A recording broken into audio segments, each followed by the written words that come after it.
सदनिका गैरव्यवहार प्रकरणी माणिकराव कोकाटेंची खाती काढली। कोकाटेंनी राजीनामा अजित पवारांकडे सुपूर्द केल्याची माहिती। मुख्यमंत्र्यांना अद्याप कोकाटेंचा राजीनामा प्राप्त नाही।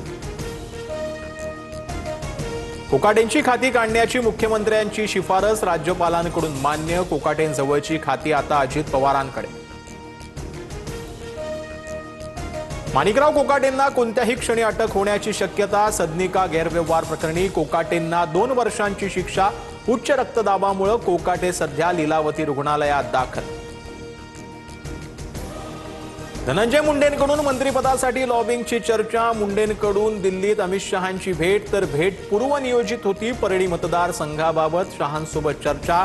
धनंजय मुंडेंकडून ट्विट करत स्पष्टीकरण।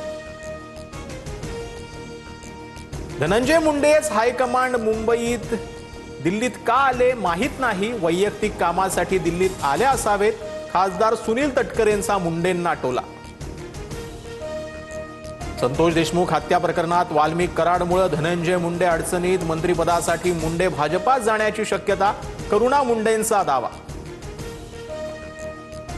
धनंजय मुंडेंना मंत्रिपद मिळत असेल तर 100 वाल्मिक कराड, 1000 टोळ्या आणि खून होतील। धनंजय देशमुखांचा हल्लाबोल।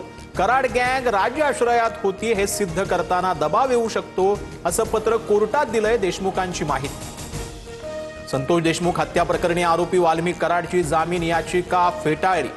औरंगाबाद खंडपीठाचा महत्त्वपूर्ण निर्णय।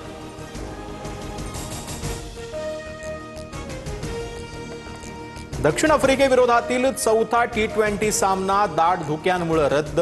5 सामन्यांच्या मालिकेत भारताची 2-1 आघाडी। मालिकेतील अंतिम सामना परवा खेळवला जाणार।